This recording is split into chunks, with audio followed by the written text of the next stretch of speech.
प्रेग्नन्सीमध्ये आपल्या वाढणाऱ्या पोटाचं म्हणजे आपल्या बाळाचं वजन जे आहे ते आपल्या लोअर बॅकवर होतं. त्यामुळे खूप साऱ्या प्रेग्नंट लेडीजना बॅक पेन हा एक कॉमन प्रॉब्लेम असतो. म्हणजे ऑलमोस्ट 90% फिमेल प्रेग्नन्सीच्या 9 महिन्यात कधीतरी एकदा या बॅक पेनला सामोरे जातातच. तर आज आपण अशी काही स्पेसिफिक आसनं बघणार आहोत ज्यामुळे आपलं बॅक पेन कमी व्हायला आपल्याला मदत होईल. ही आसनं तुम्ही माझ्यासोबत करू शकता. प्रत्येक आसन जे आहे ते आपल्याला 5 ब्रीथ होल्ड करायचे किंवा as per your own capacity. प्रेग्नन्सीमध्ये कधीच स्वतःला पुश करायचं नाही. जेवढं आपली बॉडी सांगेल त्यानुसार करायचं आहे. मी आता वेळ वाचवायला थोडं इन बिटवीन गॅप कमी घेते, पण तुम्ही प्रत्येक आसनानंतर थोडा गॅप घेऊन ते आसन करू शकता. तर आपण सुरुवात करणार आहोत सिंपल आसन मार्जासन ए आणि मार्जासन बी पासून. तर त्यासाठी आपल्याला हळूहळू आपल्या गुडघ्यावर आणि पायाच्या बोटांवर यायचं. दोन्ही हात पुढे घेऊन जायचे. 2 हातांमध्ये 2 गुडघ्यांमध्ये आपल्याला डिस्टन्स ठेवायचे.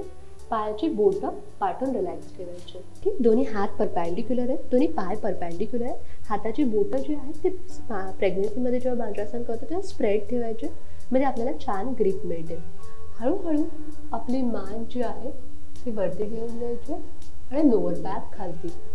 लक्ष आपल्या श्वासावर.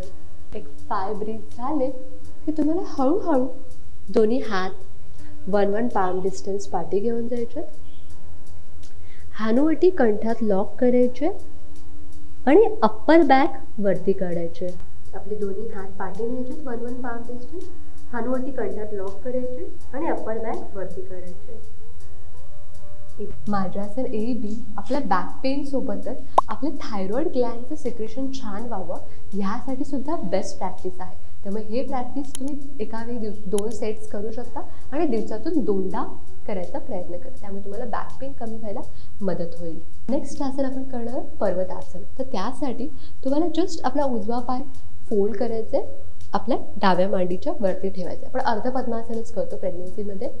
दोन्ही हात जे आहेत ते नमस्कार पोझिशनमध्ये ठेवायचे आणि हळूहळू दोन्ही एल्बोज जे आहेत ते पॅरलरच ठेवायचे जमिनीला आणि हळूहळू दोन्ही हात वरती न्यायचे.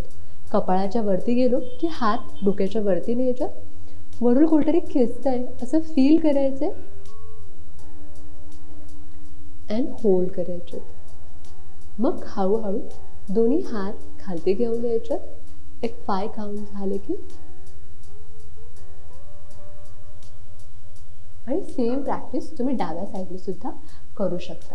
तर ही जी पर्वतासनची प्रॅक्टिस आहे ही आपल्या नेक पेनसाठी, आपल्या बॅकसाठी खूप गरजेची आहे, आपल्या शोल्डरसाठी गरजेची आहे. प्रेग्नन्सीमध्ये आपल्याला असं वाटतं की आपल्या खांद्यांवर खूप मोठी जबाबदारी पडली आहे, त्यामुळे सुद्धा आपल्याला शोल्डर पेन होऊ शकतं. तर ते अवॉइड करण्यासाठी पर्वतासन बेस्ट प्रॅक्टिस आहे. त्याचबरोबर पर्वतासन तुम्ही डिलिव्हरी झाल्यानंतर डे 1 पासून करू शकता. का माहिती आहे? कारण बाळाला ब्रेस्ट फेडिंग करताना आपले ब्रेस्ट खालती येतात, तर त्याच्या ब्रेस्ट टायटनिंगसाठी आपल्याला पर्वतासन खूप इफेक्टिव्ह आहे. तर तुम्ही पर्वतासनचे सुद्धा दिवसातून 2 राऊंड करू शकता. थर्ड जे आसन आहे ते आपल्याला एक सिंपल आसन करायचं. एक मुवमेंट आहे ती तुम्ही झोपेतून उठल्या सुद्धा करू शकता. त्यासाठी हळूहळू आपल्या पाठीवर झोपायचे. प्रेग्नन्सीमध्ये जनरली आपण पाठीवर झोपणं रेकमेंड करत नाही, पण हे आसनांसाठी या प्रॅक्टिससाठी तुम्ही जस्ट पाठीवर झोपू शकता. तर आपल्या प्रेग्नन्सीमध्ये आपल्या लोअर बॅकला ना एक छान कर्व येतो. तर त्या लोअर बॅकला तुम्हाला कॉन्शियसली जमिनीवर प्रेस करायचे, रिलीज करायचे, प्रेस करायचे, रिलीज करायचे. तुम्ही तुमच्या बेली बटनवर फोकस करू शकता. जेव्हा आपण इनहेल करतोय तेव्हा आपलं पोट पुढे जात आहे, त्यामुळे तो कर्व वरती येतोय. जेव्हा आपण एक्सेल आउट करतोय तेव्हा तो कर्व खालती जातोय. तर अशा प्रकारे तुम्ही ही मुवमेंट करू शकता 7 ते 8 वेळा. या मुवमेंटमुळे काय होतं माहिती आहे, ती आपली जी पेल्विक टिल्टची जी मुवमेंट होते आणि त्यामुळे लोअर बॅक पेनिंग कमी व्हायला मदत होतं. तर ही जी मुवमेंट आहे ती तुम्ही सकाळी उठल्या करा, म्हणजे खूप जणींना उठल्या खूप जास्त बॅक पेन असतं, हे रिलीज व्हायला नक्की मदत होईल. आता नेक्स्ट आसन आपण करणार आहोत डाऊनवर्ड फेसिंग डॉग. ह्यामुळे आपल्या कमरेवरचा ताण तर कमीच होतोच, पण त्याचबरोबर जर बेबीची पोझिशन ब्रिस्ट पोझिशन असेल तर ती सुद्धा खालती यायला, म्हणजे डोकं बाळाचं जे आहे ते आयडियल नॉर्मल डिलिव्हरीला जसं पाहिजे तसं यायला मदत होते. त्याला शिकूया डाऊनवर्ड फेसिंग डॉग. तर त्यासाठी आपले दोन्ही हात आपल्या वॉलला लावायचे, दोन्ही पाय स्प्रेड करायचे आणि हळूहळू खालती जायचे. ओके, तुमची जी बॅक आहे ती जमिनीला पॅरलर राहिली पाहिजे. अशा प्रकारे आपण हे आसन करू शकतो. हे खूप सिंपल आसन आहे. दोन्ही पायामध्ये तुम्हाला कम्फर्टेबल डिस्टन्स ठेवायचं आहे. त्यामुळे तुम्ही हे जास्त वेळसुद्धा होल्ड करू शकता ॲज पर युअर कॅपॅसिटी.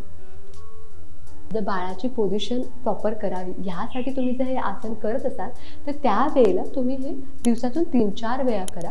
आणि त्याचबरोबर तुम्ही जर वर्किंग असाल आणि तुमच्या बॅक पेनचा तुम्हाला खूप त्रास होत असेल तर त्यावेळेला सुद्धा तुम्ही हे दिवसातून 3-4 वेळा करू शकता. जेवल्यावर 1 तासाचा गॅप ठेवून तुम्ही हे आसन करू शकता. कारण ॲसिड आपल्या पोटावर प्रेशर येत नाही आहे, पण बॅकला रिलीफ मिळायला खूप छान मदत होते. तर ही तिन्ही आसन बॅक पेनसाठी तुम्ही फॉलो करा. ते एक्सरसाइज सांगितले ते करा आणि तुमच्या बॅक पेनला कसा छान इम्पॅक्ट पडतो हे आम्हाला कमेंट बॉक्समध्ये नक्की सांगा.